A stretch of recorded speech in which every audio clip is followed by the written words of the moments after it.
ज्ञानप्रदायिने भवध्वान्तदिनेशाय गुंडाख्यगुरवे नमः। पसायदान सद्गुरु ज्ञानेश्वर महाराज की जय। श्री ज्ञानेश्वरी अर्थात गीतावर्म धर्मकीर्तन या दिव्य पुष्पाचा सुगंध म्हणजे पसायदान आहे। प्रसाद या शब्दास ज्ञानेश्वर माऊली पसाय हा लोभस गोमटा शब्द योजितात। शब्द प्रभूची जी प्रज्ञा ती माऊलींच्या चरणी अखंड अनुसंधान करून सेवारत आहेत असेच म्हणणे युक्त आहे। मानवी जीवनाकडे पाहण्याचा दृष्टिकोन ज्ञानेश्वरी स्वतंत्र दाखविते, तो बदलून देते। आर्त, जिज्ञासू, अर्थार्थी वा ज्ञानी हे सर्व ज्ञानेश्वरीच्या ओवीत एकाग्र होऊन आनंदमय होतात। अट मात्र एक आणि एकच आहे की तो श्रद्धावान असावा, म्हणजे सर्व सुखासी पात्र होईजे असे होईल।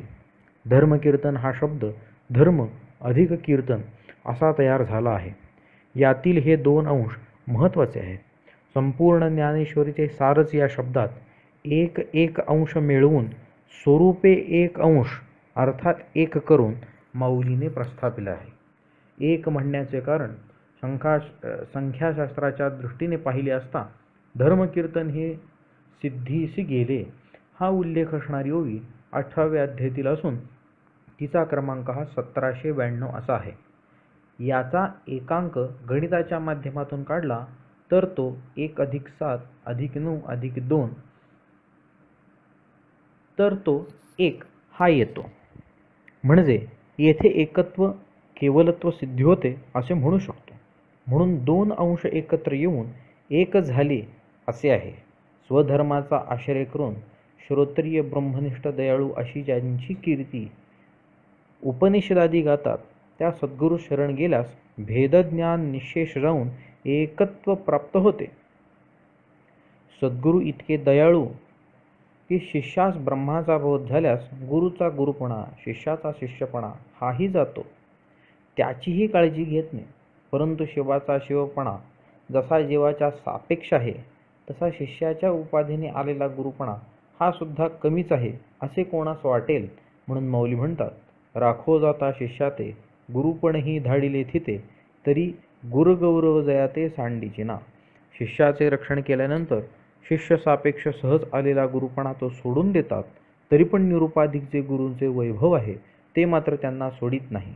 शिष्याचे रक्षण म्हणजे त्याच्या जीवपणाचा भ्रम काढून देऊन स्वरूपात स्थित करणे होय। अर्थात धर्म आणि सत्कीर्ती संपन्न सद्गुरू भेट उपदेश यांचा समन्वय म्हणून एकत्व सिद्धी होते। संख्याशास्त्राच्या व वरील गुरु सांप्रदायी बोधप्रणालीच्या योगाने धर्मकीर्तन अर्थात एकशब्दी ज्ञानेश्वरीचे सार जीव ब्रह्मात्मैक्य ज्ञान वा एकत्व सिद्धी आहे हे सिद्ध झाले। धर्मकीर्तनातील प्रथमांश धर्म याचा विचार करू। ध्रु धातूपासून धर्म शब्द तयार झाला। ध्रु धातू धारण, पोषण आणि महत्त्वाचा अर्थ यामध्ये प्रयुक्त आहे। महत्त्वशील आणि धारण असल्याने यास धर्म म्हणतात। धारणात धर्ममित्याहुर धर्मेण विधृता प्रजाः यस्यात् धारण संयुक्तः स धर्म इति निश्चयः। महाभारत शांती पर्व। धर्म धारण करतो अर्थात अस्तित्व आणि आदर्श यांच्या रक्षापूर्वक अधोगतीपासून वाचवतो, म्हणून यास धर्म म्हणतात। धर्माने सर्व प्रजेस धारण केले आहे, म्हणून ज्याने धारण पोषण सिद्ध होते तो धर्म असा सत्पुरुषांचा निश्चय आहे। धर्माबद्दल अजून काही प्रमाणे देत आहोत। तस्मात् शास्त्रं प्रमाणन्ते कार्याकार्य व्यवस्थितो भगवद्गीता। वेद प्रणहितो धर्मो यद्धर्मस्तद्विपर्ययः चोदना लक्षणोऽर्थो धर्मः यतोऽभ्युदय निःश्रेयससिद्धिः स धर्मः। या वचनांच्या आधारे अधिकारानुसार वेदादी शास्त्रोक्त अभ्युदय निःश्रेयसप्रद कर्म उपासना भक्ती ज्ञान इत्यादी धर्म आहे। शिवपुराणात असे वर्णन आले आहे की कर्मणा जायते भक्तिर्भक्त्या ज्ञानं प्रजायते ज्ञानात् प्रजायते मुक्तिरिति शास्त्रेषु निश्चयः। समर्पित निष्काम भावाने सम अनुष्ठित स्वकर्म कुसुम अनुष्ठानाच्या अमोघ प्रभावाने भगवत भक्ती सुलभ होते। भक्ती सामर्थ्याने श्री गुरु भेटीपूर्वक तत्वज्ञान समुत्पन्न होऊन त्यापासून मुक्ती सुलभ होते हा शास्त्र निर्णय आहे। अशा प्रकारे स्वधर्मास जाणून जाणतेने गुरु भजिजे म्हणजे ते सुदिनू करी ज्ञानिया स्वबोधाचा असे करतात येथ शंका नाही.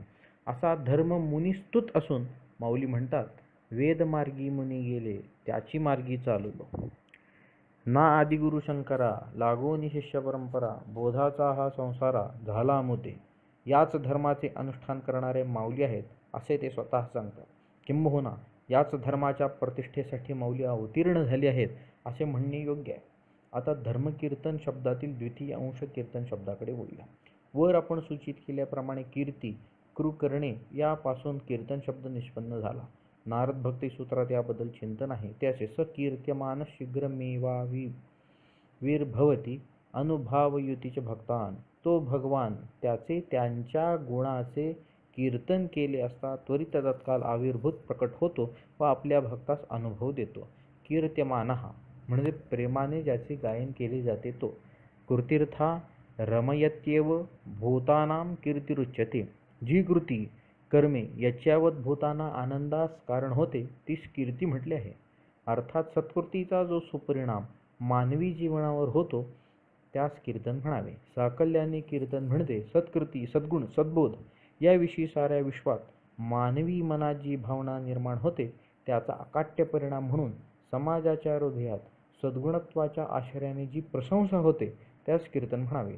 अशा वर्णनाचा एकमेव विषय श्री प्रभू व श्री गुरुच होऊ शकतात, कारण ते परिपूर्ण असे आहेत. उपाधी भेदाने दोन, तत्वाने एकच असे आहेत. बाकी जीव म्हणजेच अपूर्ण आहे.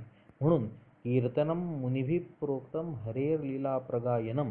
कीर्तन हे मुनी विशेषे उच्चारलेले असून श्रीप्रभूचे वर्णन करतात. त्यामध्ये 4 प्रकार सांगितलेले आहेत. नामसंकीर्तन, गुणसंकीर्तन, लीला संकीर्तन, स्वरूप संकीर्तन असे असून माऊलींनी मात्र स्वतंत्र असे सर्व समन्वयात्मक धर्मकीर्तन केले आहे. प्रत्येक संकीर्तनाचा परिणाम फल